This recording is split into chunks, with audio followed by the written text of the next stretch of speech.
Hey, real quick, just a reminder to subscribe to the channel. That'd be great. Also, we're doing a live show in Atlanta, December 2nd, the Friday night before the SEC Championship game, solidverballive.com. Link down there for tickets. Welcome back to the Solid Verbal Boys and Girls. My name is Ty Hildenbrandt, that fine gentleman over there as always. The illustrious Dan Rubenstein, who was up deep into the night, cheering on his alma mater, the Oregon Ducks, who pulled one out 20-17. Yeah. Dan Rubenstein, how are you, sir? I'm good. If there were a PED that was just something beyond coffee, I mean, I had cold brew. I can hold up my cold brew can for the viewers of this show that are watching live on verballers.com or after the fact on YouTube. If there were some sort of IV, and I'm not hungover, I didn't drink last night, but if there were some sort of podcast-specific IV that could be given to me, this would be the morning. And not only did I stay up late watching Oregon, I didn't even stay up late watching the whole game. I didn't even get the payoff of the Ducks winning. We had people over and they were watching games with us, and I just got hooked into the game and watched the third quarter from bed, and I was like, this is stupid. I can't do this. It's 12:18 p.m. and I need to get up and study and watch everything and rewatch everything. And so I didn't even watch the pretty dramatic fourth quarter. So I'm doing it all wrong, Ty, is what I'm trying to tell you. But my misery, hopefully, is your entertainment as I'm yearning for sleep. Yearning for sleep. What we need to do is have you mysteriously disappear from the video, like 30 minutes in. We'll throw it over to Molly McGrath, who will talk about you being in the locker room receiving IV fluids. That'd be great. That'd be ideal to get through what was probably the just...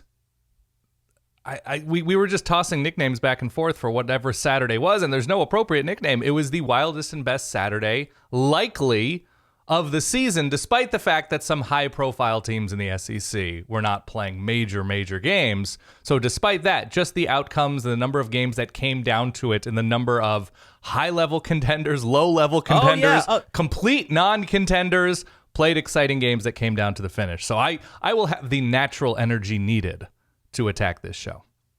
This episode, all of our episodes, driven by our good friends over at Geico. SolidVerbalLive.com is where you can go if you want to get tickets for the Atlanta show. We're doing it in about 2 weeks. It's going to be fun. The eve of the SEC Championship game, we would encourage everybody to come on out if you haven't already.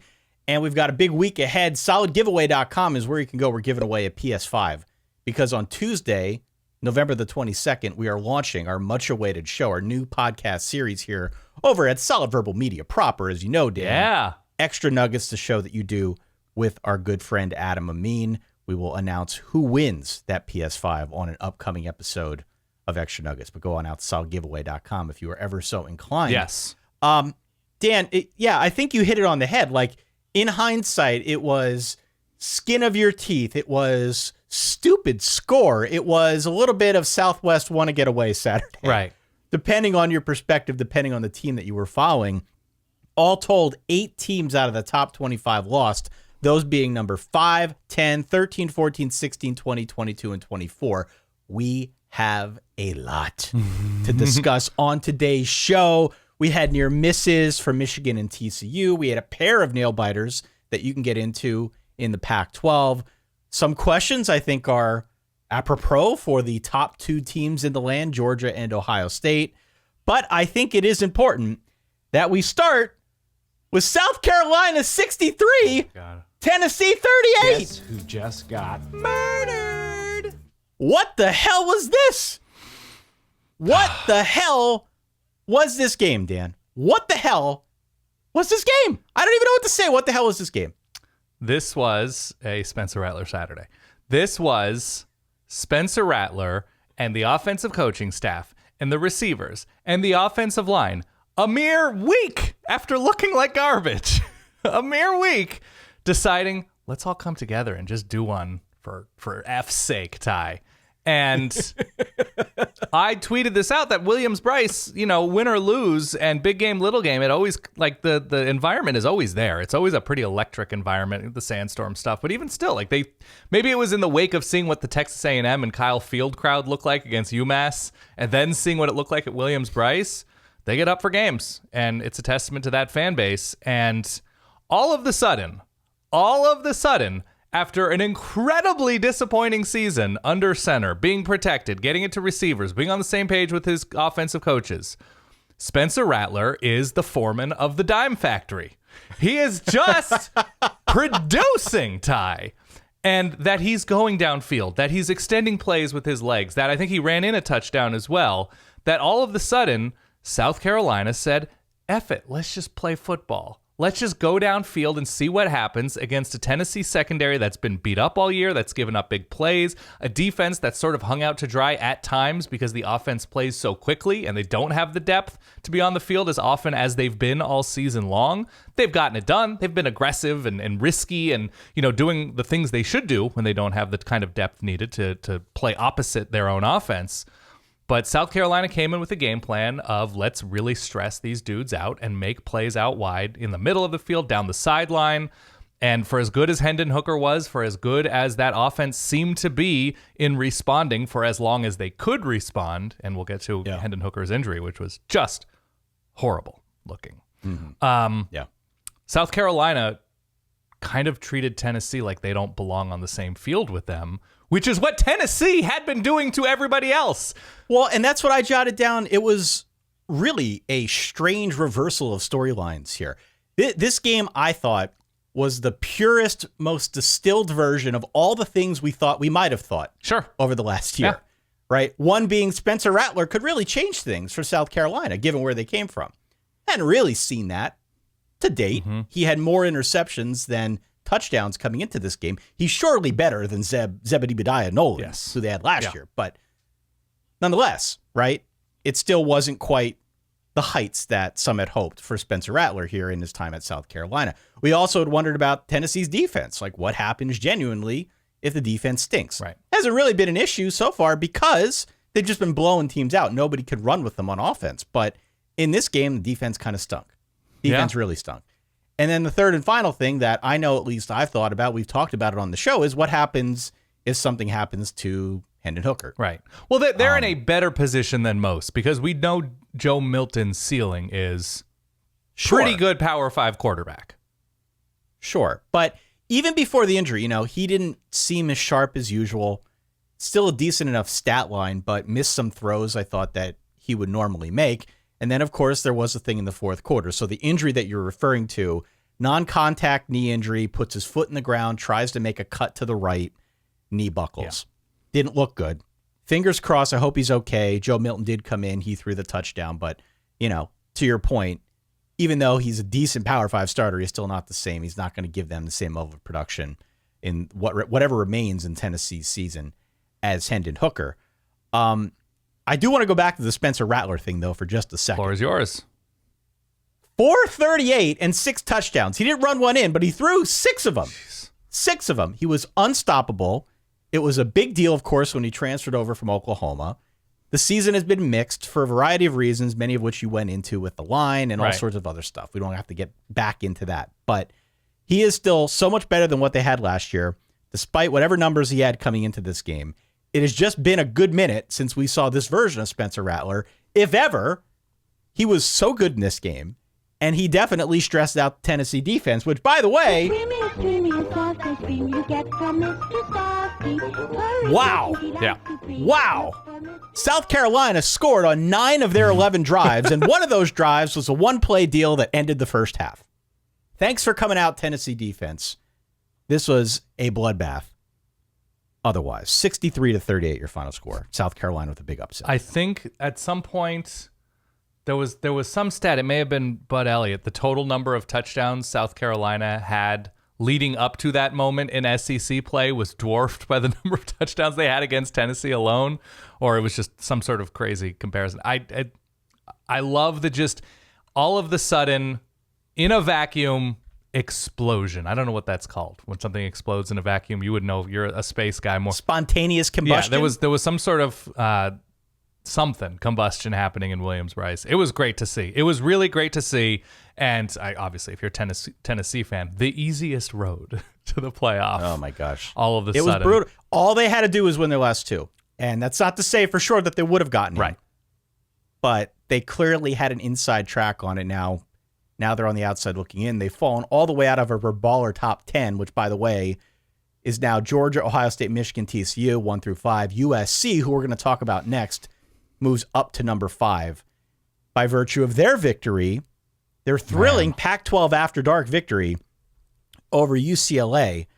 You know what's better than 38-35, Dan? What's that, Ty? How about 48-45? How about that? This one had all the points, all the yards. In fact, the best defense of the night was from that security guard who leveled the fan who ran out in the field. That was a wonderful form tackle. Hit him high, but a great tackle nonetheless. Not a target. No. It wasn't targeted. No. Hit the. It was good form. Hit the meaty middle. Unbelievable. Yes. 48-45 was the final. UCLA got a shot to win this one late. They had the ball about a minute and a half left-ish around midfield. Dorian Thompson-Robinson did not see Corey Foreman, remember that name, who dropped back off the line into coverage. Yeah. Interception USC ball game. It was their third interception of the day, the fourth turnover for DTR on this one. Clearly, this was the most costly because they did have a shot to win it. You could look at the score and immediately interpret what kind of game this was. This was whoever gets the ball is basically going to score. We can go into all of that, but clearly some ramifications now as it relates to the Pac-12, as it relates to the playoff hunt, Dan. How much of this game did you watch? What was your takeaway as the Pac-12 aficionado of the group? I watched the whole game and came away just dumbfounded at the USC experience and of the DTR experience. That on any given moment, on any given play, DTR is capable of doing literally anything. and I don't overuse the word literally. He might wander into the crowd and eat a hot dog. I don't know. You can give up 45 points while turning a team over 4 times. I didn't know that was possible. I didn't know that a team was capable of flipping the field that often and also not fully getting they're capable of the interceptions and the fumble recovery, but not capable of getting stops. That it's an mathematical anomaly to at least my dumb, silly, pea-sized brain. Here's what. Look, I can tell you exactly what I thought of the game, Ty. Downs, punt, missed field goal, touchdown, interception, touchdown, punt, field goal, touchdown, interception, missed field goal, interception, end of half, field goal, and then here we go. Touchdown, fumble, touchdown, punt, game-sealing interception. Like, anything you like, other than defense, was apparent in this game. And it was some bonehead mistakes. It was DTR holding onto the ball just a tick too long and telegraphing it just a little bit too often because Jake Bobo was running wild. Zach Charbonnet was running wild enough. And here's the problem. In a game of skill position players deciding the outcome and who throws for fewer interceptions, USC has a more accurate quarterback, a more dangerous quarterback, and better skill players because Jordan Addison wears a cardinal and gold jersey, not a blue and gold jersey. That's the difference. Right. When you have that type of receiver talent, and Mario Williams was a total non-factor in this one. Kyle Ford, former 5-star, made an incredible touchdown catch as he was falling backwards in the end zone. That's right. If that's the tenor of the game, that it's first to 50 wins, and you're in the Pac-12, USC is going to win many, many more of those games than anybody else. Yeah. And that's what it was. It's exactly what it was. UCLA had no answer for Caleb Williams. Caleb Williams threw for 470 on the day. And I do think any concerns, at least up against a defense like UCLA, any concerns that we might have had coming into this one about the Travis Dye injury, right? Those concerns were assuaged in a sense. Dan. Yes. 120 yards, 2 touchdowns for the fill-in, quote-unquote fill-in, Austin Jones, the transfer down from Stanford. So the interesting wrinkle now for USC would find itself in the top 4, depending on how things shake out the rest of the way, because either Ohio State or Michigan is going down next week because of the rivalry. You got to figure LSU, going to lose to Georgia, will be a steep underdog against Georgia. TCU, well, we can talk about TCU next, but suddenly USC is in prime position. All they have to do is beat another rival next week in Notre Dame, which is probably not as easy as it looked 6 weeks ago. given Notre Dame's defense, which we will talk about a little bit later on. And then they've got a Pac-12 championship game. It looks like it will be Oregon, but I guess we can't assume as much. No, the Pac-12 situation is sort of up in the air with all sorts of tiebreakers at the moment. Yeah, with Oregon having Oregon State, the Apple Cup coming up this week as well. And I think UCLA has Cal, and UCLA is only in it because they're a common opponent at the moment. And if it goes down 2, 3, 4 tiebreakers, that's right. That plays a role because not everybody plays each other in the conference. So there are, I think, countless possibilities yet to play out at the moment. Oregon's in a good spot. Oregon needs to beat Oregon State, and then I think they're in. Yes. But, it has been a wild back half of the Pac-12 schedule so far this season. So, with all that being said, 48-45, USC with the big win. USC puts itself in a good position. We'll see what they do with it. Correct. We'll see what they do with it. Speaking of which, TCU. Wow. Damn. Another wild ending, Dan. TCU is on the Baylor 24 with 20 seconds left. Mm-hmm. No timeouts. It's 3rd and 7. They run it. They run the ball. Baylor stops them right away. The clock is ticking. It's going. TCU rushes the kick team out. Say it correctly, Ty. You saying the clock is ticking, and then what would Chris Berman say? Tick, tick, tick, tick, tick, tick, tick, tick, tick, tick, tick. Yeah. Griffin Kell for TCU nails a 40-yarder dead center as time expires. TCU escapes from Waco with a 29-28 victory. They remain undefeated, now 11-0. I was stunned. Same. Kate was watching the game with me. Kate couldn't have cared less. She loves the name The Horned Frogs, and she liked the uniforms. Yep. That's why she watched with me. Love my wife, but that was her rooting interest in this game. We were dumbfounded at what happened, and I'm not even sure she understood the ramifications of it. I sat there, jaw agape, on the couch for a good 5 minutes afterwards. From the looks of the stands, the Baylor contingent that was there at the stadium seemed to be in a similar place. And then they interview Sonny Dykes afterwards, right? Mm-hmm. And he tried to play it off as, well, we kind of practiced that. It's just end of game times. Yeah. Shaking his head a little bit like, well, we practiced that. No, you didn't. No, you didn't practice that. Not in that circumstance did you actually practice rushing on your kick team, kicking it at a moment's notice, nailing it dead center from 40 yards away. You can say you did, but you didn't really.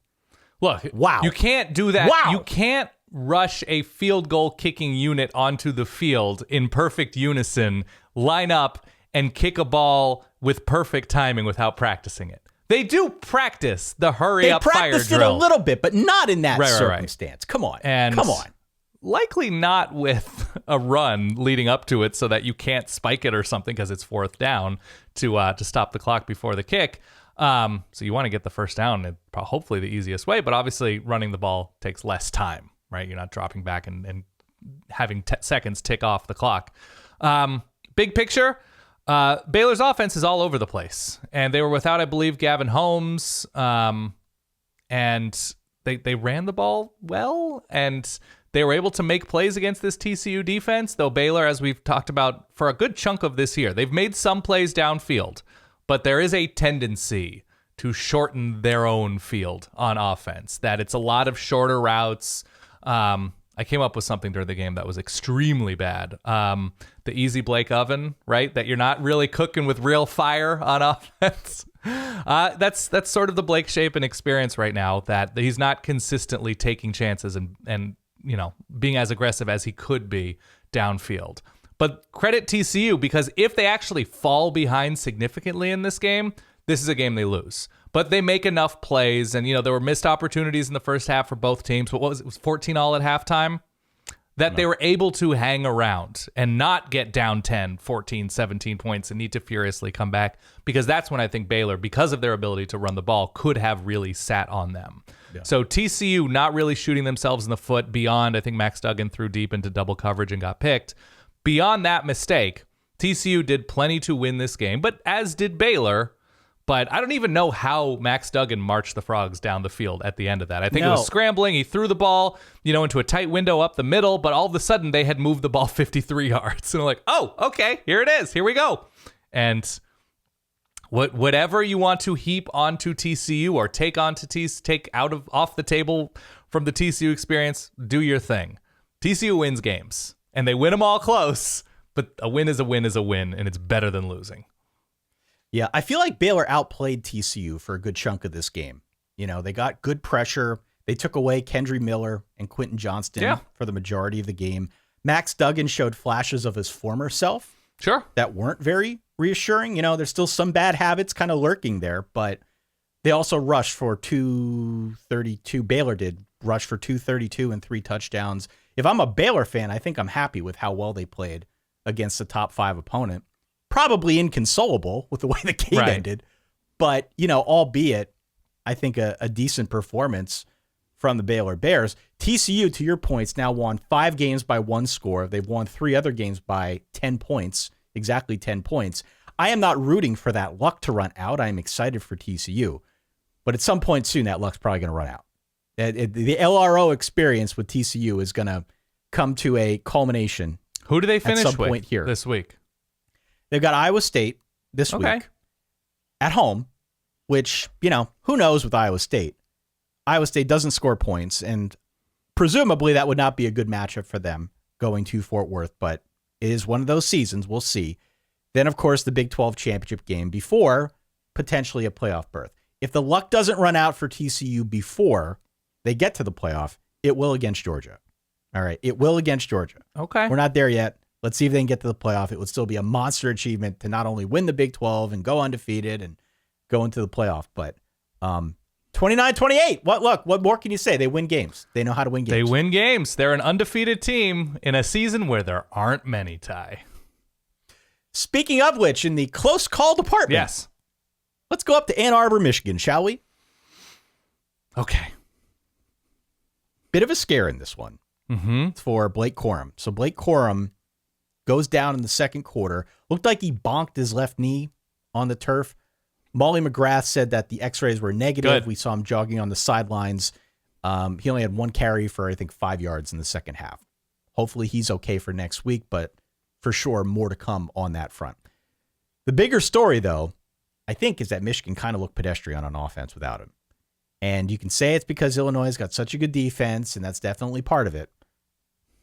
But 4 second-half field goals from Jake Moody. It's a good thing they have Jake Moody. We said it before. We'll say it again. Agree. 4 field goals at home needed to beat Illinois.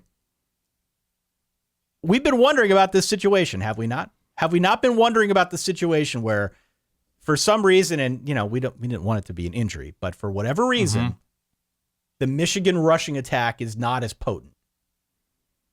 Whatever reason, we don't know who. Yeah, Donovan Edwards unavailable yesterday. Yeah. But for whatever reason, what happens if the rushing attack's not there and J.J. McCarthy's got to win a game? Can he do it? Well, the narrative with your guy J.J.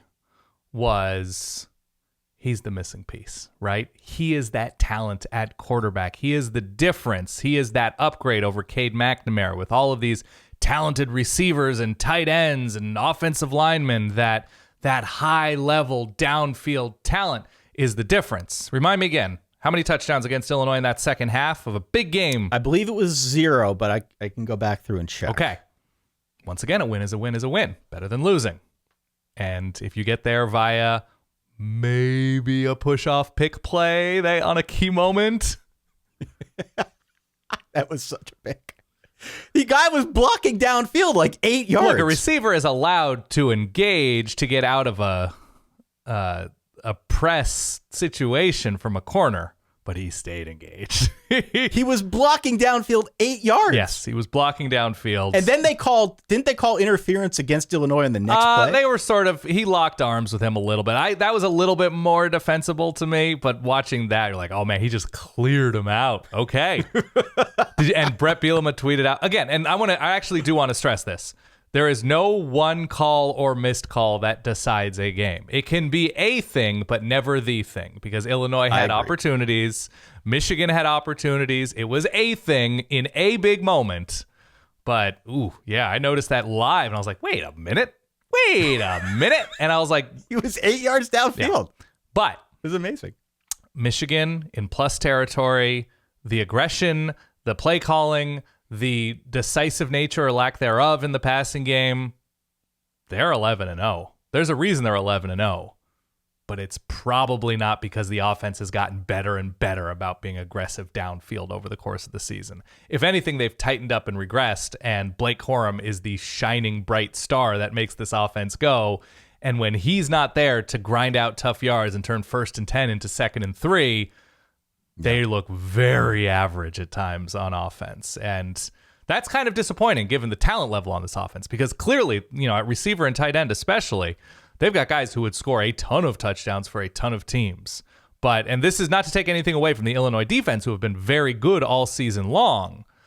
But also, there's an advantage there. You're playing at home with good offensive players. Score 20 points against Illinois? They did not. Was it cold? Yes, it was cold, but this is Big Ten. I came away once again impressed by Michigan's defense and their resolve. They didn't, handle Chase Brown all that well, but that was kind of all that Illinois had working for them on offense. So Illinois gave this game away, and Michigan, as a very, very good team, was happy to take it. I was disappointed by Michigan. I was disappointed by Michigan because I was hopeful that in this moment where the main thing that everyone knows they want to do, which is beat your brains in on the ground, when that doesn't work for some reason, I was hopeful that we would see that next gear that we were sort of promised with J.J. McCarthy, and we didn't. And so I don't know what that means. We'll talk about Ohio State next and some of their troubles.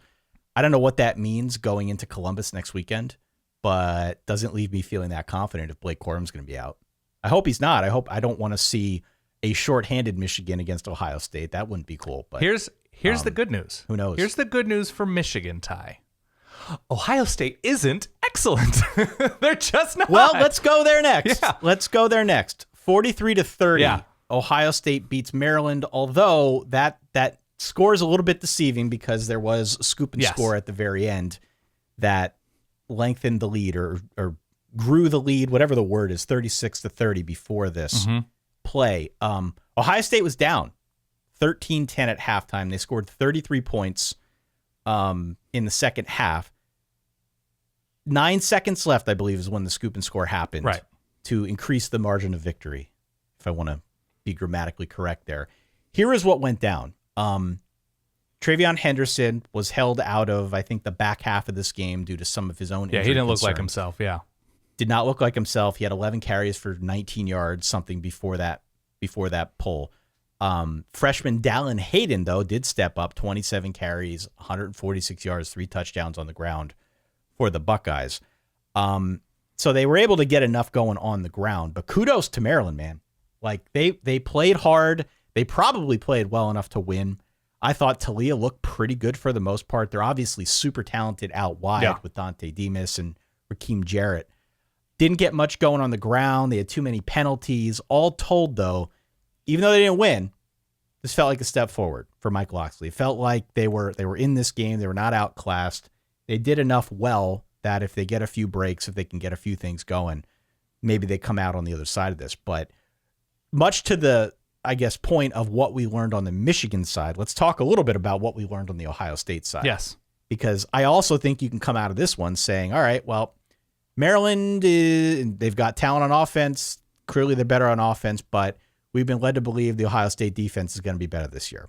And they gave up a ton to Maryland. We've been led to believe that this Ohio State offense, I mean, I've been one of like the most out front as it relates to the Ohio State offense and how it's unstoppable and there's so many weapons. They just keep coming at you. Well, CJ Stroud, you had a great comment this morning about when CJ Stroud has to improvise, what happens in some cases. So there was definitely a moment here with Ohio State where I'm watching this and I'm thinking, when are we going to see this next year? When are they going to zoom past them like the yellow car in RC Pro-Am? When is that going to happen? It never did. Right. It never did. Yeah. It's weird to say it's one thing to do it against Michigan State, right? But yeah, they don't. You're talking about gears, and this is not an excellent Maryland defense. It's an improved Maryland defense. But more and more, and I guess maybe this is big picture, nobody's clearly excellent this year. Georgia can be when they want to be, but they don't always want to be, as we're going to talk about with the Kentucky game, as we talked about with the Mizzou game, that there is that week to week, which is understandable given their losses, but we're not talking about Georgia. There is something about Ohio State. They're so beat up at running back. But You're telling me you have a good offensive line. You have the Heisman winning quarterback, the Heisman favorite in CJ Stroud. You have all these receivers. You've got all these 5-star defensive linemen who do make plays, as we've seen this year. You have some issues at secondary. They've been beat up in the secondary, but an improved linebacking core. And they were Maryland-ish. And Maryland played out of its mind at home with a good quarterback, with good receivers, who basically, like, Talia had a perfect first half. Like, there is something to be said about if you need to be perfect to beat a team, that team is probably really, really strong. Ohio State's really, really strong. But they do struggle. Some of the play calling has been kind of suspect to me on offense. The freshman that played yesterday was Hayden, I want to say. Dallin Hayden, yeah. Dallin Hayden. He looks strong. I don't know. There is something about, and we saw this last year at times with CJ Stroud. And look, you're nitpicking here because he is one of the 2 or 3 best quarterbacks in the country. I'm nitpicking, let's be clear. But there is that, if we're using that word gear again, where it's like play breaks down, let me buy myself some time, let me scramble drill this, and let me hit somebody. He does it sometimes. If I'm an Ohio State fan, I get worried when something breaks down with CJ Stroud. Like, that's when 3rd and 7s turn into punts. And so you're nitpicking here because we're holding Ohio State to a higher standard than most because of the talent level. If I'm going to be on the receiving end of an onslaught of Julian Fleming, Emeka Egbuka, and Marvin Harrison Jr., score more than 10 points against Maryland in the first half. That's all. Yeah. I mean, you bring up those receivers as well. Some of those receivers made big plays down the stretch. I think it was Emeka Egbuka who got his hands underneath that catch late in the game that pretty much put the game on ice for Ohio State. The fact that they have that kind of skill talent is just an immense advantage. And it doesn't always show up with big plays in the box score. Sometimes it's the little stuff situationally that extends drives that makes it impossible for somebody to play catch up. Yeah. So Ohio State is still in a very good spot. They are. And I would much rather be Ohio State going into next week than I would Michigan. Probably based on what we saw in week 12. Right? But I definitely think we learned a lot about all these teams that we're talking about here. That's why week 12 was so interesting. Mm-hmm. I felt like we saw different sides of teams that we just did not expect. Yeah. And let's talk about Georgia. You want to talk about Georgia next? Yeah, and by the way, just to underscore this and emphasize this, Maryland's offense can be very, very good. Maryland's offense can score on pretty much anybody when operating to their potential. But we just, we try to hold undefeated teams, and it's very difficult to go undefeated, to a standard of how do they get here? What do we expect from them? And why are they continuing or not continuing to do what got them here? That's all. Yeah. I mean, Maryland, for their part, played tough now against both Michigan and Ohio State this year. Not so much against Penn State. No, but not that's the thing, though, right? That they're also capable of losing 30-0. Yeah. All right. Speaking of Georgia, 16-6. Yeah. I have written down here as the final, 16-6 against Kentucky. Again, Kentucky stepped up. Maybe not so much on offense, but on defense, they slowed down the Georgia offense more than any defense we've seen all year. They came up with some big-time stops. The problem they encountered is that eventually you got to score if you want to beat Georgia. And in this game, they didn't have to score a whole lot, but Kentucky couldn't do it. Kentucky could not move the ball when they had to against this Georgia defense. They were 3 of 11 on third downs. They really couldn't run the ball. For as much as we bag on the first-round grade of Will Levis, there wasn't a whole lot more he could have done in this game. He actually made some really nice throws. Yeah, Barry and Brown. Yeah, the young receiver. In this football game. So this is not on Will Levis. They clearly went up against a very good defense in Georgia and only managed 6 points. But Georgia, this was, whether it's them playing with their food, as we've joked on the show, whether it is Kentucky finding some tendency, I don't know exactly what it was, but the Kentucky defense had a lot of success here. And 16-6, people are going to see that and some eyebrows are going to go up, Dan. I watched the game. It felt like down the stretch, Kentucky had some momentum. They went for 2, which would have made it a 16-8 game had they been able to haul that one in. So Kentucky played them tighter than I think most expected. Certainly the point spread had Georgia as a monster favorite in this football game. So the fact that Kentucky was even close at all is a pretty big deal and something that we have to talk about. Yeah, I mean, it was also Both of these teams, weirdly, it seemed, went into this game with a similar strategy of possess and try to wear the other team down. A lot of very long drives. It was 9-0, I believe, at half. And there were red zone struggles, and obviously Georgia was keyed in on Chris Rodriguez as the sort of biggest threat to their defense. But their own offensive game plan was just feed the backfield. Feed the backfield and stomp. And that's been successful for him this year. I mean, I've been coming back to this point about how they don't have that many drives per game, but the ones they do are like 8-9 play drives. Totally. And usually they're able to use that successfully enough. And we saw it against Tennessee. We saw it obviously against Oregon, that they're using the focus of all those defenses on the backfield to hit Ladd McConkey, to hit Brock Bowers, to hit guys coming out of the backfield in the passing game. And look, there's a reason why we tend to think of home dogs with good defenses favorably. That if you are playing good defense, and by and large, don't watch the Tennessee tape, by and large, Kentucky's defense has played pretty well. But that's not what that's not their intention on offense, to be Tennessee, right? They're not playing quickly. They don't have the receiving talent, the high-end receiving talent that Tennessee does. They're sort of playing within themselves. But yeah, I don't think this is replicable per se for other teams playing Georgia, because Georgia adjusts what they do every game. That's what you're able to do when you have that kind of roster. But yeah, this was an example of two teams trying to keep each other off the field on offense and sort of choke out the other. And it's just very hard to beat Georgia at Georgia ball. It's just very difficult to do. And whether it's a long drive that ends with a pick or a missed field goal or just a turnover on downs in the red zone, whatever, that's what sort of happens against the Dogs. And I wouldn't read into this too much, because when Georgia plays, I mean, they have Georgia Tech this coming week, obviously. But when Georgia ends up playing Ohio State or Michigan or TCU or USC or Clemson or whoever ends up being Georgia's opponent in the playoffs, LSU, obviously, LSU in the SEC championship game, I'm not skipping over them intentionally, they will be energized and juiced and prepared. Yeah. Shout out, by the way, Kenny McIntosh, career high 143 yards rushing. Yeah.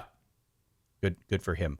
Let's go over to the Pac-12, and let's talk about your Oregon Ducks. Yeah. 20-17, the late game, Pac-12 After Dark. 20-17, they knock off Utah. There were rumors in the build-up to this game around the health of one Bo Nix. The line shifted 5 points overnight from Utah +3 all the way down to Utah -2. This is towards the latter half of the week after we recorded our preview show. So all the speculation out there that he's not going to play, he did play. He was hurt. It was clear that he was hurt. We did not see Bo Nix, the runner, in this game, with the exception of a big play late where he got a first down that pretty much put the game on ice. But, we can talk about Bo Nix and what he looked like. I thought for his part, playing hurt, he looked pretty good, all things considered. The bigger story, though, was the Oregon defense, because we have talked a great deal on this show about how, especially in light of Oregon's recent loss, Oregon doesn't play defense. Oregon needs to get better at defense. They don't rush the passer. You can move the ball on them. In this game, Oregon clearly got the better of Cam Rising, clearly got the better of a Utah offense that can move the ball, that can score points. And I would also add, as an important point of context, a Utah team in general that annihilated Oregon twice last year. Yeah. So talk about a bit of a turning point in some sense. I don't know what happened. Maybe you can speak to what happened with the Oregon defense, how they found a game like this within themselves, how they essentially turned the tables on a Utah team that clearly got the better of them not so long ago. And in this game where I didn't really know what to think. Like, it felt like this would be a bit of a shootout. It wasn't. This was a defensive slugfest. It was a bit of a defensive slugfest. Yeah, it was a weird game. It was an arrhythmic game because Oregon on offense came out very quickly. And to my eyes, and I was talking to our friend Jeff Schwartz about this, who watches games with more professional football eyes than I do, it looked like they were both trying to get the ball out of Bo Nix's hands quickly, but this was also the game plan in case they had to start a backup quarterback. Getting the ball out, screens, short passes, and not, trusting him to go out and win a game. Utah was keyed on the run. Oregon was unable, by and large, to run the ball, and they're, probably the best rushing team in the conference. Bo Nix was on a leg. Bo Nix could not push off of his leg worth much. He could not extend plays. He made a couple where he rolled out in the second half, and certainly, Utah could key on every running back because there was no threat of a keeper from Bo Nix. The difference was it appeared, to my eyes, with some video evidence of the sidelines, that Oregon had a new defensive coordinator last night. And that defensive coordinator called the defense for Georgia this last couple of years and watched what his defense was or was not able to do against Washington the previous week. And now that's a Washington team with better receivers overall than Utah and can, a better quarterback throwing the ball downfield than Utah in Michael Penix. But to my eyes, the person signaling in the plays and adjusting was wearing a headset, and his name rhymes with Schmanning. And that was the difference. Defensive linemen got their hands up in the air. They couldn't get to the quarterback, but they were tipping balls. Oregon turns over Utah and Cam Rising 3 times. They get 3 picks. They tighten up in the red zone. Utah's red zone struggles continued. I hesitate to say this because I'm a Cam Rising fan. He didn't meet the moment in this game at all. Third downs, fourth downs, red zone opportunities. He made some poor decisions and poor throws, and I don't think it's an indictment on him because I still think he's very, very good. But Oregon did a very good job against the run. They didn't give up a ton. They gave up an offensive touchdown, right? Because it was a scoop and score on a fumbled trick play situation with Oregon's backup quarterback, Ty Thompson, which wasn't really his fault, but it was an incredibly impressive performance to win a game with a quarterback on a single leg because he couldn't do anything with that ankle. And I guess a testament to what Oregon really doesn't have in that quarterback room. They said, yep, that's going to give us our best chance against a good Utah team. So, yeah, Oregon coming out of that and winning that game with Bo Nix hobbling in his Willis Reed way across the field. Man, I didn't see it coming. And was blown away by the ability for Oregon to win that game. Shout out Bo Nix, man. What a year, huh? What a year he has had. It sucks that he was hurt, that he was hobbled in this one, but the fact that he was able to get out there and play with, maybe the game plan for a backup, whatever, and still execute the way that they did was impressive. So you'll take the dub, especially at home against a good team. And Oregon still has a lot to play for. Again, they win next week. They're going back to Pac-12 championship game, squaring off against USC, which would be a monster game. Yes. A monster game. We will talk more about USC's opponent. Who are they next playing? Week here in just a little bit. Little team called Notre Dame from Indiana, northern part of Indiana. Going to try to win that game without receivers. I admire them. Yeah. We'll talk about that. Let's round out things in the Pac-12 here very quickly. 4 other games I just want to give a shout out to. Washington won big, 54-7 over Colorado. Yeah. Cal knocks off Stanford 27-20 in their rivalry game. We had Oregon State 31-7 over Arizona State, and Wazoo 31-20 over Arizona. Any really quick thoughts on any of those games, Dan? Not especially. Oregon State, if Oregon State were to have a healthy starting quarterback and maybe 2 defensive linemen of above average quality, they'd be really good. They're quietly really good. Maybe that's what we'll do this week at some point or next week at some point. Like just quietly, this team, quietly, that team. And Oregon State's one of those teams. So yes, good for them. All right, Dan. Do you want to go ACC or Big Ten next? I polled the people who are watching, courtesy of Verballers.com. Yeah. And there are 2 schools of thought. One is ACC because Georgia Tech upset North Carolina. Yes, they did. 2 is Big Ten if we want to slow things down and have kind of like a dramatic interlude here to let people catch their breath. Yeah. It just sort of making the entire dinner out of rolls to talk the Big Ten. Let's talk the ACC. Georgia Tech 21, North Carolina 17. Georgia Tech effectively the first team this season to stop Drake May. Nobody stopped Drake May all year. Yeah. And got to be honest with you, did not have this one on the bingo card for week 12. No, not at all. Especially because it's been the Georgia Tech offense at times that's been the grower in 2022. Yeah. Unbelievable. Carolina was up 17-0 in the second quarter. Tech scored 21 unanswered the rest of the way. Josh Downs, I don't know if you saw that play with about 4 minutes left. Oh, they're kicking themselves. Josh Downs was open. Drake May saw him. He underthrew it a little bit. I guess Josh Downs could have caught it, but that would have given Carolina the lead. He drops it. Carolina was not great on offense, to your point about Tech's defense, just 4 of 14 on third downs. That brings us to this place now where it's not going to happen next week, but the fact that Georgia Tech is within one game of qualifying for a bowl definitely speaks to the new leadership that they've had since getting rid of Jeff Collins. They've played pretty well here down the stretch. Meanwhile, Carolina's got NC State before the ACC championship game. They are in the ACC championship game in 2 weeks against Clemson, but a bit of a whimper here for Carolina. The fact that they would lose this one against Georgia Tech, a team that they're clearly better than. They've got way more offensive firepower than, and especially since Tech has not been good on defense. But again, kudos to the Yellow Jacks. This is a big win. But also, if you are going to play a bunch of close games against average opponents, one of those average opponents is liable to come up and bite you. Especially if you don't have a defense, especially if you have a defense that's willing to and able to give up 21 unanswered. So, and I obviously know that's on the offense as well, but yeah, Georgia Tech's game plan was really, really good in keeping the North Carolina offense in front of them, and they adjusted well throughout the game. But yeah, it's you mentioned LRO with TCU. North Carolina's a pretty decent example of that with how closely they've played a lot of these teams on their schedule.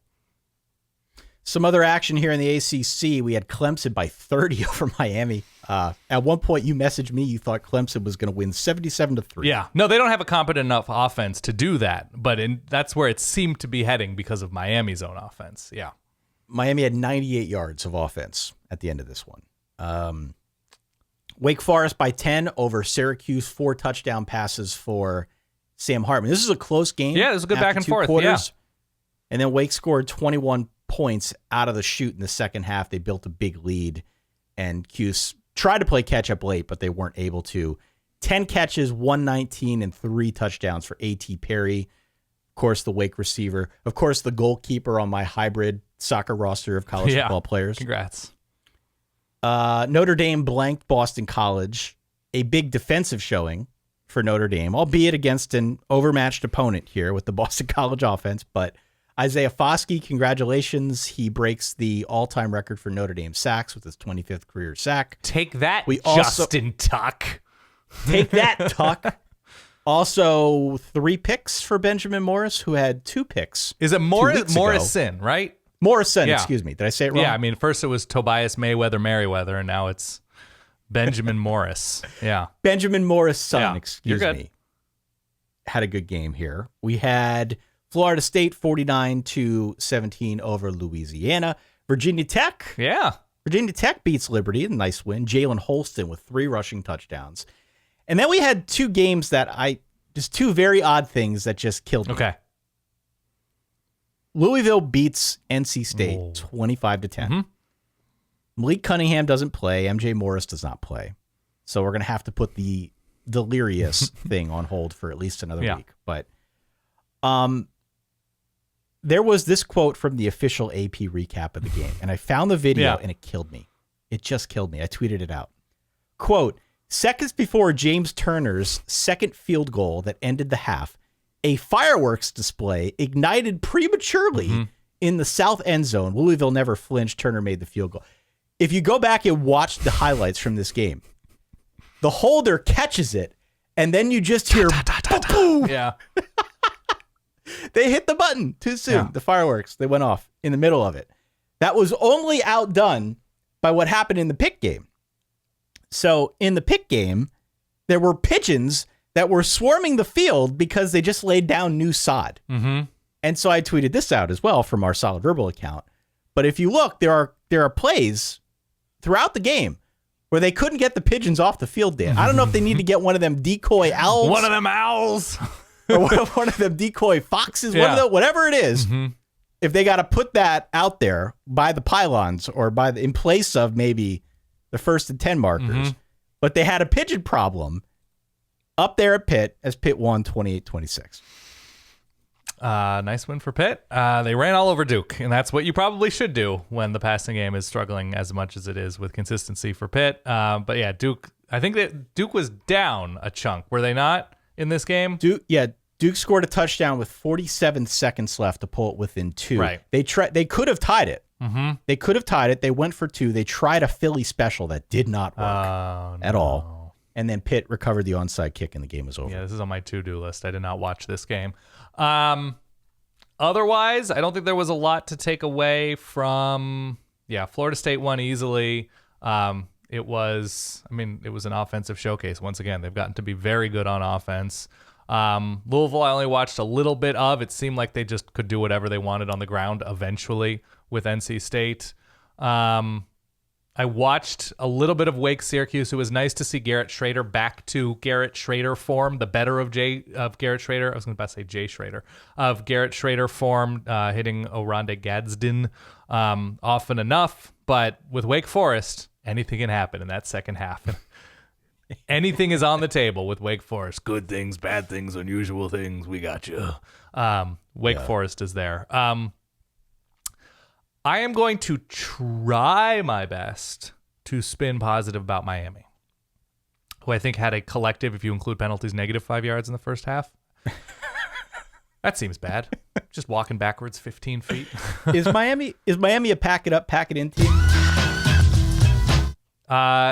Just think about them as charitable and generous. Think about what they've done for the Duke football community, the Middle Tennessee community. They don't have a quarterback of ACC caliber at the moment. Maybe Jakari Brown turns into that. I don't know. But their offense is a mess. Like, in terms of the receivers, in terms of, like, they have guys, kind of, but it's not clear upon watching Miami, like, what are you going for exactly here? And Clemson took away Jakari Brown's legs, because he's a physically imposing quarterback. He doesn't complete passes. And so it's impossible for me, a stupid person, but it's probably difficult for others watching as well, to sort of get what Miami's going for on offense. My positive spin is they've got some players on defense. You can actually see what they're going for on defense. I think it's Kinchins, the safety. He seemed to be all over the place because he had to be. Because somebody needed to tackle Clemson players. No, I think their linebackers are okay. They've got a couple of defensive linemen who seemed like, when you say pack it up, pack it in, I thought Miami's defense played inspired in that spot at times. Yeah. Like, they have guys where you're like, oh, I see the framework of a successful Miami defense. But offensively, you're like, what is this? What exactly? Like, Jake Garcia came in and he's just a walking interception, it seems. And they don't have guys, and I suspect that they will have difficulties convincing future guys to buy in to whatever it is they're selling on offense. Just don't show them the tape. Delete all the YouTube. Don't show them any of the tape from this year, and we're good. Yeah, but yes, my positive spin is they have high-level defensive players. They do. Let's go over to the Big 12, Dan. Bedlam. Yeah. Was this week. 28-13, Oklahoma wins. They scored 28 points in the first quarter, and then they turned the oven down to about 200. Yeah. And they just sort of let it. Yeah. It's kept it warm. Mm-hmm. They played well on defense, I thought. They got good pressure on Spencer Sanders. They put him on the run a lot. Spencer Sanders, for his part, had a vintage Spencer Sanders stat line here. 36 completions, 67 attempts. Oh, my God. It's a lot of attempts. Yeah. It's a lot of trust in Spencer Sanders. 381 yards. An injured Spencer Sanders throwing it nearly 70 times. Yeah. He's injured. 381 yards, 1 touchdown, 4 picks. Of note, he now owns the record for most interceptions in program history. He passed his coach, Mike Gundy, on that mark. But my point here, my broader point on this game, if you're looking for any kind of narrative about where's Oklahoma, where's Oklahoma State, what's this season been like for these teams, this game featured 36 third down attempts. Oh, not great. 36. Oklahoma State was 7 of 22. Oklahoma was 1 of 14. Mm-hmm. Usually, a game that features that many third down attempts is just brutal to watch. That is a brutal watch when you've got that many third down attempts. That many back and It also forths, indicates It also indicates two offenses. Maybe not performing at the highest grade of efficiency. You are a kind, charitable person in your description. Maybe not. Maybe there's some fat they can trim to get things more lean and mean. Maybe it's with 36 total third down attempts. Maybe it's more obvious. First of all, let's be clear here. Oklahoma turning Spencer Sanders over early, turning them into points. Dylan Gabriel looking solid early is a good thing for OU, who has been looking for bright spots this year. You go up 28-0, and it wasn't super pretty after that on offense for the Sooners, but they were on a losing streak, and that includes losing their coach after the Oklahoma State game, and they snapped it. After a pretty brutal year, I'm positive to be an Oklahoma fan. Let's practice some sympathy, and in my case, I guess both of our cases, empathy. Our coach has left too. It's not always the best.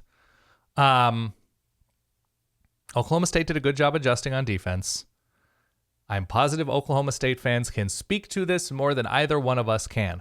What exactly has happened to the Oklahoma State offense? Because if you were ticking off a list of items, dependable items in the sport, this is a program that consistently found receivers, consistently developed offensive linemen, consistently found game-changing, all-purpose style running backs, and turned guys like Taylor Cornelius into all Big 12 caliber quarterbacks. Our guy Corndog. And now, can't run the ball, can't protect Spencer Sanders. Like, one week you think it's Brennan Presley, the next, Stephon Johnson, the freshman. And they haven't found a go-to receiver week to week. Guys shine here and there. They have an internal hire at coordinator, right? It's Casey Dunn, the receivers coach forever. And it's just like Oklahoma State is backsliding from this point in position of absolute offensive leverage. So I don't know if there were just like 3 consecutive recruiting classes that whiffed, or Mike Gundy decided to be, he's just too proud and stubborn, whatever, with this offense. But man, it has fallen off a cliff. That's all. Yeah. Has not been good down the stretch here for Oklahoma State after a promising start, but 28-13. I think they're averaging like early. 12 points their last 3 games. Yeah, no, it's not been good. It's not been a good stretch. Elsewhere, just 3 other games here in the Big 12 to note. Kansas State put up 48 on West Virginia. A ton of big plays in this game. By my count, we had offensive touchdowns of 26, 49, 71, and 43 yards to go along with 2 pick sixes of 37 and 43 yards. So I don't know what this is going to do to each of their collective SP plus numbers, but a lot of points, a lot of fireworks in this game. 48-31 was your final.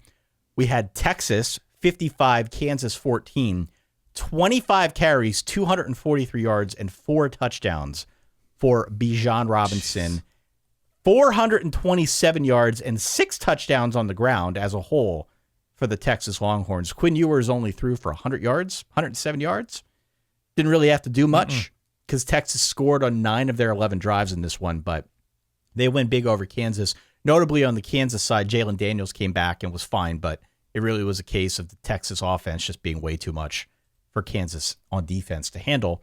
And then speaking of offense, or I guess the inverse of offense, let's talk about Texas Tech 14, Iowa State 10, as the Red Raiders knock off Iowa State. Any quick thoughts on any of those 3 games before we move to the SEC? I'm about to start a PowerPoint presentation, and it's entitled, Will Howard, best quarterback in the Big 12? What? Again? It's likely Max Duggan because of how consistently he's been very, very good in the games he's pulled out and how good he's been late in those winning games for a current playoff team. But also Will Howard, ? No, Kansas State was very, very good, and they seem to be very dangerous at the moment. The Bijan Robinson thing is obvious, and his greatness is self-evident. We don't need to sort of go on and on about it. He's incredible, and the Texas run game and offensive line has improved. The defense has improved. We've talked about that these past few weeks. And then in that same vocal tone, Quinn Ewers? ? Just in general. They don't trust him to go downfield all that often or significantly.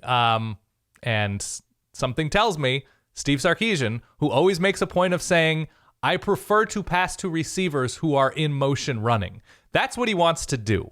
And that's what he did at Alabama when he had Tua and Mac Jones. And he has looked at what he has available to him on this Texas offense and said, I am going to make throws very easy and short for Quinn Ewers. So read into that as you might. Otherwise, Iowa State's offense is broken. They have one of the best receivers in the conference, and they can move the ball between the 20s, and then it's nada. It's nothing for Iowa State. It screeches to a halt, and I feel pretty bad for Iowa State fans because that's a pretty frustrating way to go through fandom life. But Texas Tech, I guess, if you're not going to score a lot, score not a lot and a win. Good for Tech there and Tyler Shuck. Over in the SEC, Dan, there were 6 games featuring an SEC team against either a Group of 5 opponent or an FCS opponent. Yes. We had Alabama 34-0 over Austin Peay. We had LSU 41-10 over a pretty good UAB team. Okay. We had Mississippi State 56-7 over Eastern Tennessee. Auburn took it to Western Kentucky 41-17, and Mizzou beat New Mexico State 45-14. The game that I did not mention that I have saved for last is Texas A&M against UMass. At one point, this was 3-3 in the second quarter. Yeah. And I said to you that if depending on how this thing goes, A&M might just go full Musk and deactivate Jimbo's email. Take away the badge, stop it from working so he can't get on the campus or whatever. Pull the password, don't let him get onto email, and just part ways like that. Right. This was sloppy. This was 3 turnovers for A&M. This was 2 of 10 on third downs. Bear in mind that UMass is pretty much the worst team in college football. Yeah. They're the worst team in college football. 20-3 was your final score here in favor of the Aggies at home. The home stands, it looked like Stanford out there before they started giving the tickets away. Right. It looked like Stanford. People were leaving. It was just not a great setting for Texas A&M. Are we ready to say that A&M is pack it up, pack it in? Like, it feels like we're getting close to that. Yes. Look, you see the stadium. Look, a lot of people are just not going to go to the UMass game, are not going to spend their hard-earned money on UMass tickets. But if you look elsewhere in the SEC at games involving down opponents or smaller level opponents, people showed up. Texas A&M is not good at football. Relative to their roster, when at least somewhat healthy, there is a case to be made that they're the worst team in football. That they are the FBS's worst team. We can have a conversation about Stanford. We can have a conversation about, I'm trying to think of even Vandy's come on somewhat strong. We're going to talk about Vandy next. Yeah. They won. Vandy won. Vandy beats Florida. I'm trying to think, Miami, there's a case relative to roster. Texas A&M, there's a case, and they played each other, so they just sort of infected each other with whatever it is that ails both of these teams. But I guess at least Texas A&M has a clear quarterback of the future. Their offensive line is going to get healthier because Connor Wegman was under complete pressure all game long. But there's just a malaise, it seems, in College Station about this program and its prospects, and it's probably not going to be a great transfer portal season for the Aggies. And so they just badly need to get to January and reassess where they are as a program. I'm not saying fire Jimbo Fisher, but reassess the direction of this program in terms of assistant coaches and systems run, especially on offense, because to state the obvious, it's not working. I mean, you say people don't want to go to the UMass game. I don't know how many people were actually there. The paid attendance was 90,000. Right. It's a big stadium. Yeah. There were folks leaving in droves at halftime. Yeah, I was referencing the picture that was going around in the second half of an emptied out Kyle Field. Just brutal. So I don't know what happens here. I don't know. This, even though it's a win, it was demoralizing on its own because UMass, again, is very bad. UMass is very, very bad. To look like this was definitely not a great way to, respect your home audience that came out and paid money for those seats. No, not at all. I don't know. Elsewhere in the SEC, Vandy 31, Florida 24. Wow. what the hell was this? We had a combination, I think, of penalties, of being able to run on the Florida side that ultimately did the Gators in. 400 passing yards for Anthony Richardson, but kind of an up and down day for him. Vandy is now 5-6. They're one win away from bowl eligibility. They've got Tennessee next week, which could be a neck crack game for Tennessee, but okay, whatever. But it's Joe Milton, Tennessee. It's Joe Milton, Presumably. Presumably. Yeah. But Vandy, to get the 5 wins is impressive. To knock off Florida in the manner that they did was impressive. Any way you want to slice this on the Vandy side, we can talk about the Florida side. Great campaign for Clark Lee. Yeah. Great campaign for Clark Lee at Vanderbilt. Oh, yeah. I mean, beating Kentucky and Florida in back-to-back weeks, playing the run really well. Florida's been running all over teams with Anthony Richardson and Montrell Johnson. And so Vandy plays that really well. Really nice of Vandy to fully anticipate that muffed punt that they were able to jump on in the end zone. That was great of them. That was a shrewd move. Now, Vanderbilt is essentially well coached enough, and the players are buying in successfully enough that it's the old opportunity truck thing. They're hanging around with teams more often. They're being underestimated by teams, and the defense is coming to play enough. And they've gone back and forth between, I think it's what, Mikey Wright and AJ Swan at quarterback, and they're dealing with injuries and stylistically somewhat different. But they're doing what competent teams do, which is make tackles, fill lanes, know where your guys are on offense, run systems, and don't shoot yourself in the foot. That's the first step towards bowl eligibility. And that's why Vandy's knocking on the door in year 2 with Clark Lee. A super impressive job by that program and Coach Lee. Coach Lee. And to close things out, you mentioned the running game. Let's talk about Arkansas Ole Miss for a second. Man. This game featured 798 yards of rushing offense. Ole Miss had 703 yards as a team, and they lost. Yeah. They lost 42-27 to Arkansas, mostly thanks to turnovers, thanks to bad red zone offense. They had, I think, 2 touchdown passes called back as well. Yeah.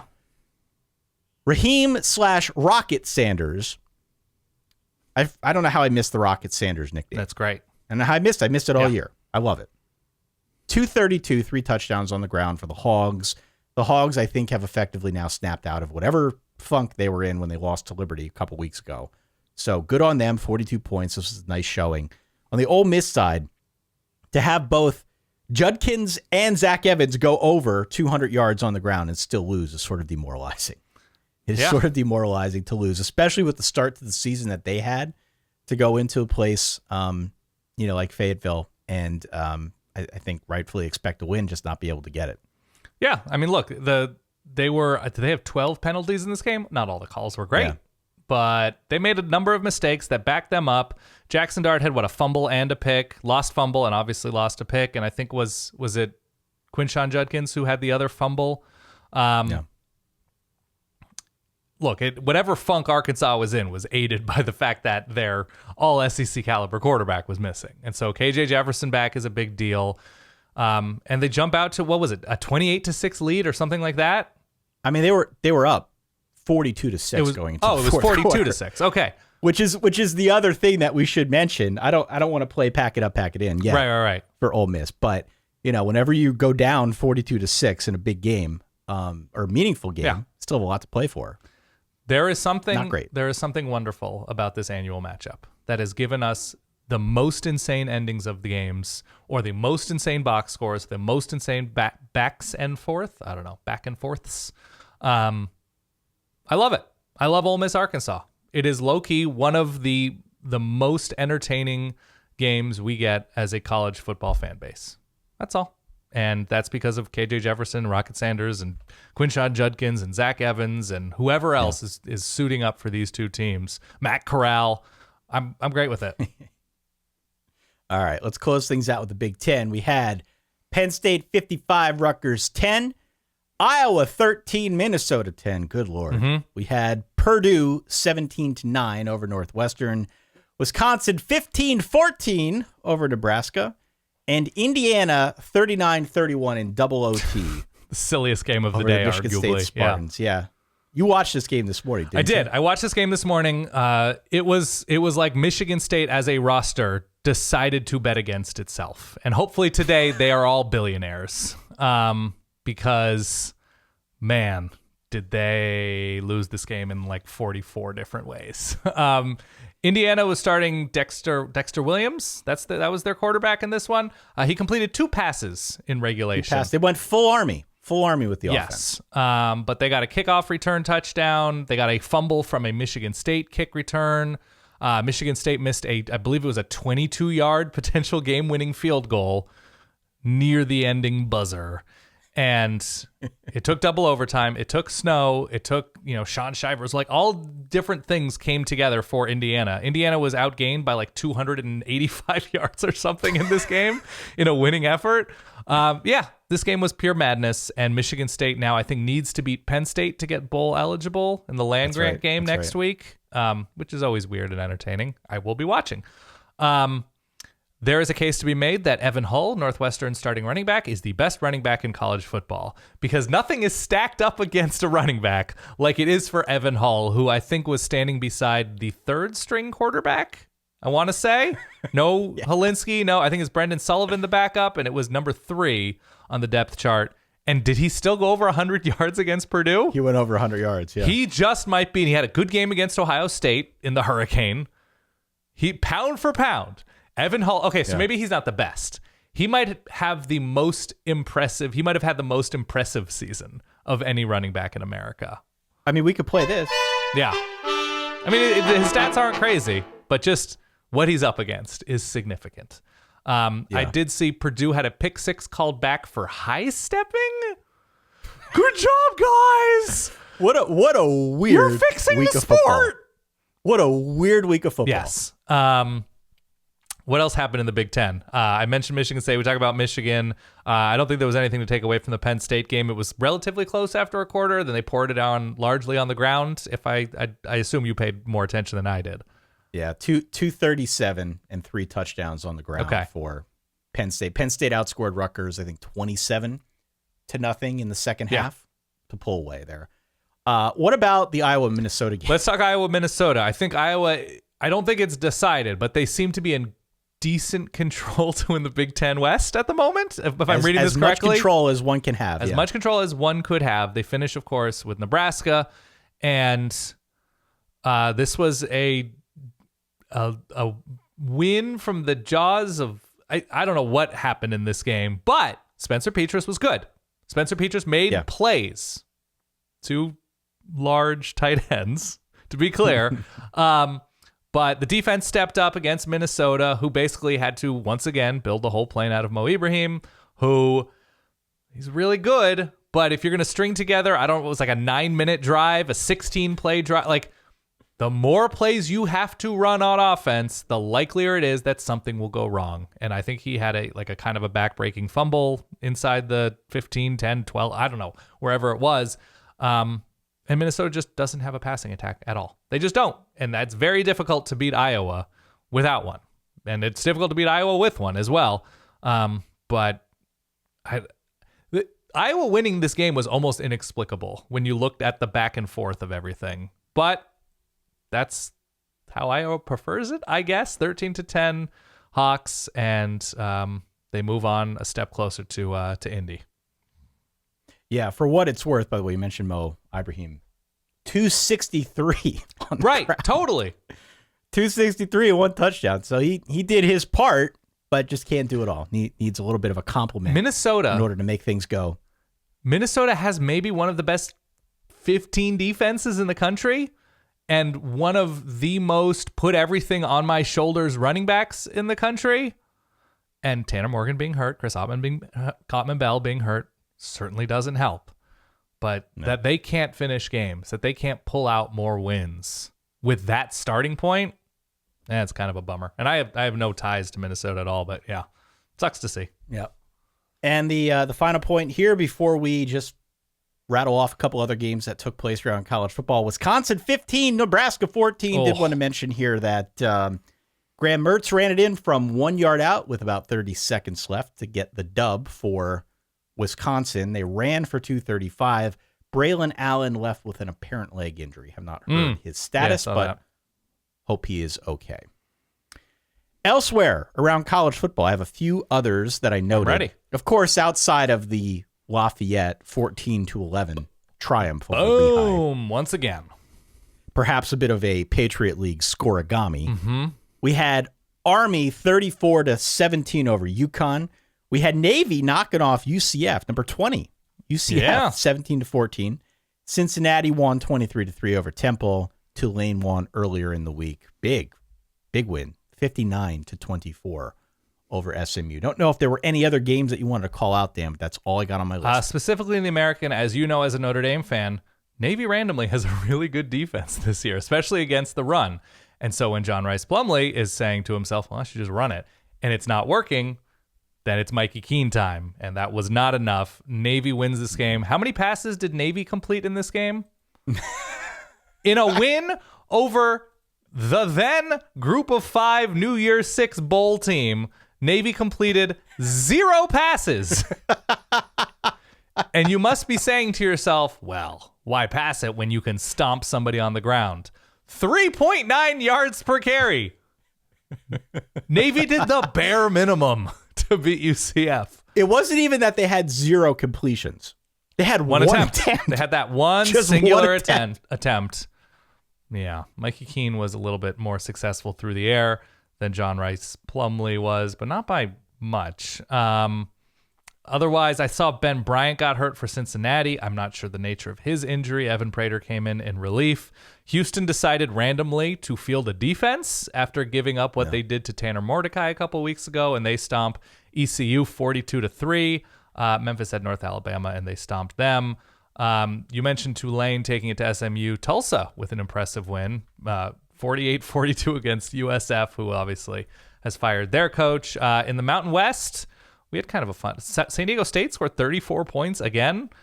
Boise State and I believe Fresno State clinched the Mountain West berths in the Mountain West championship game. Jalen Moreno Cropper is the all-everything receiver. He went off again, but it was against Nevada.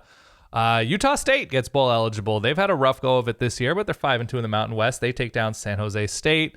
Air Force a very quiet 8-3, but they're always a very quiet 8-3. They take down Colorado State. Right. Hawaii almost done. They've already played 12 games, but of course they get a 13th. They get to 3-9 with a win over UNLV, who fall to 4-7. Otherwise, I saw Marshall won, right? I saw JMU won. Whatever. You need Marshall wins for that Notre Dame resume. Notre Dame, by the way. Oh, yeah. Mention Notre Dame. Well, I mentioned Notre Dame earlier, 44-0. But depending how things go here down the stretch, do not be surprised if we close out this season and Notre Dame is randomly ranked 10th as a 3-loss team. No. Absolutely on the table for Well, it. you demolish Clemson and beat USC. All of a sudden, it is the strangest resume, which would include... It's incredibly strange. So, beat USC, hypothetically, beat Clemson, not hypothetically, lose to Stanford, lose to Marshall, good chance of losing to Cal. It is a very strange year for Notre Dame. Very lumpy. Stay very within lumpy. 10, 11 points of Ohio State. App State beats ODU. I mentioned JMU, and Todd Centeio went off. He had 4 touchdowns. Troy, another very quiet. They likely will get to 10 wins next week. Who do they have next week? They have Arkansas State. They're getting to 10 wins. A really nice job for the Troy Trojans this season. Marshall I mentioned with a decent enough win over Georgia Southern.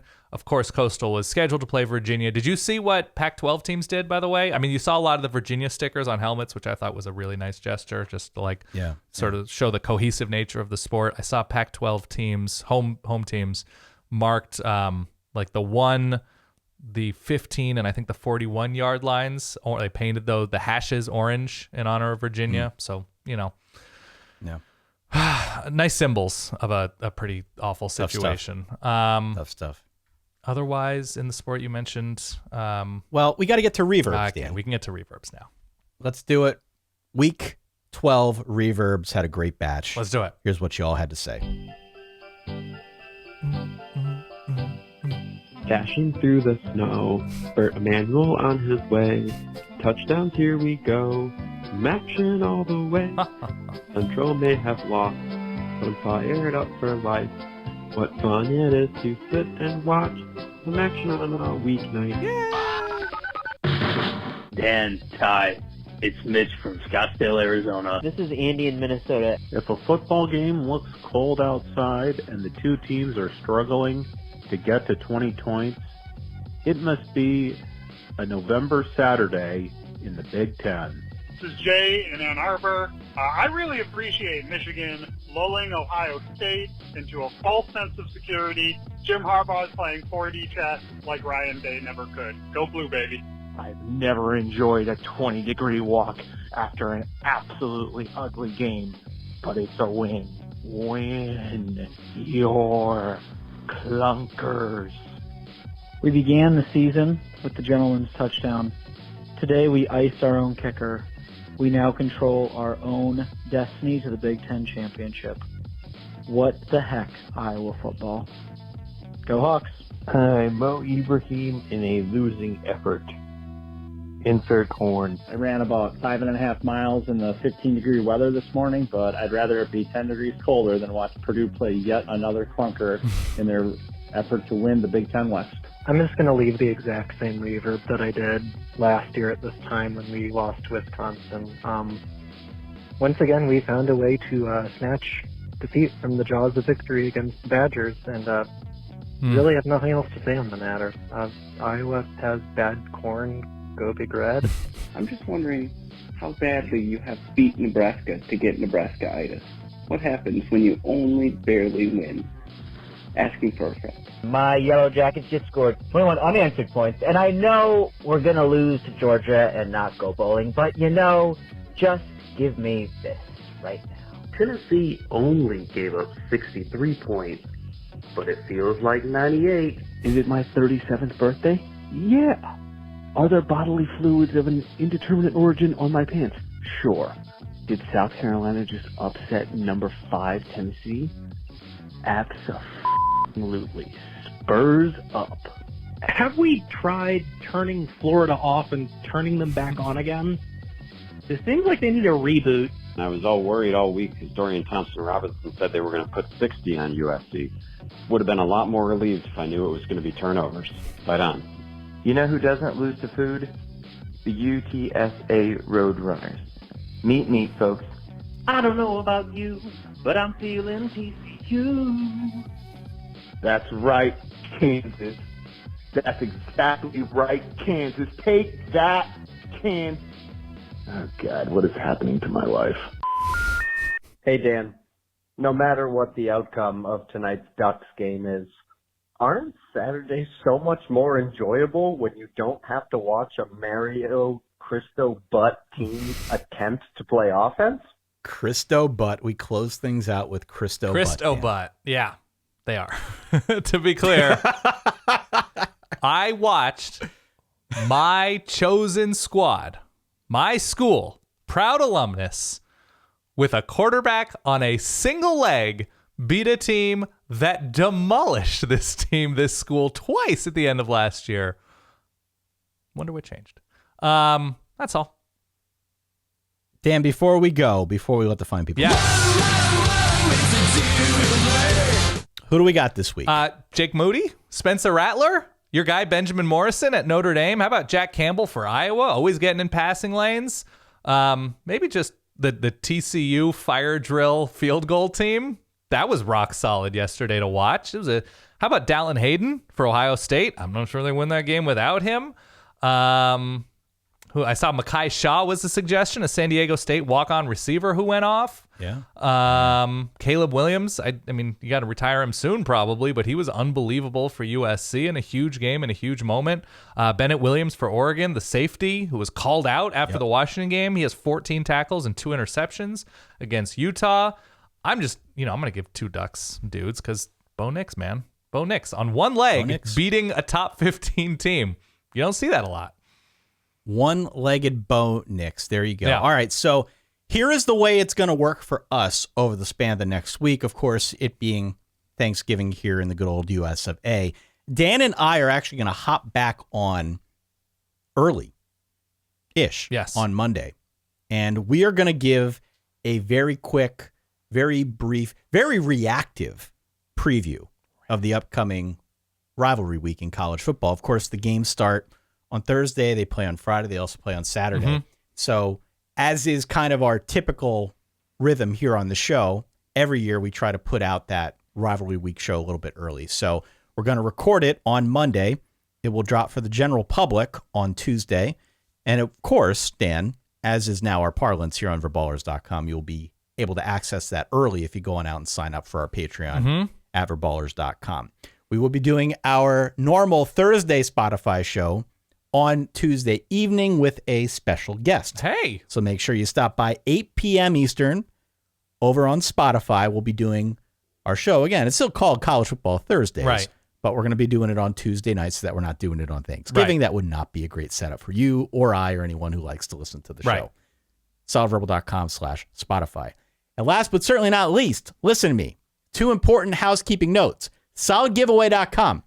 We are launching Extra Nuggets on Tuesday. We are launching a new show. We're excited about it.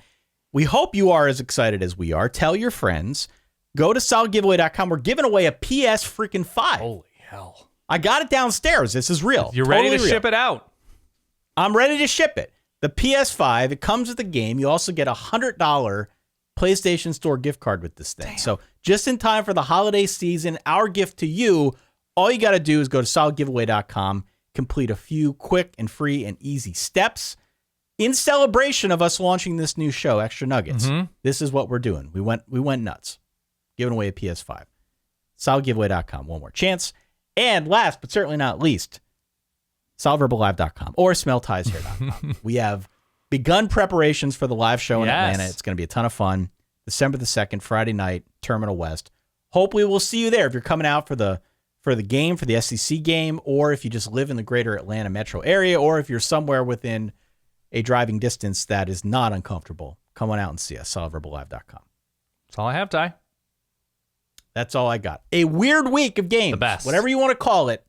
It was a weird week of games. We got a fun week of games ahead. We're going to be dropping a show a little bit early, as I just mentioned. We hope you'll be there with us. Hit subscribe if you've yet to do so. Tell your friends.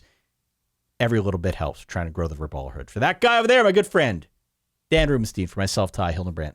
Thanks so much for downloading, listening, supporting. Many of you watching along as we did this whole thing live. We will talk to you all soon. In the meantime, stay solid. Peace.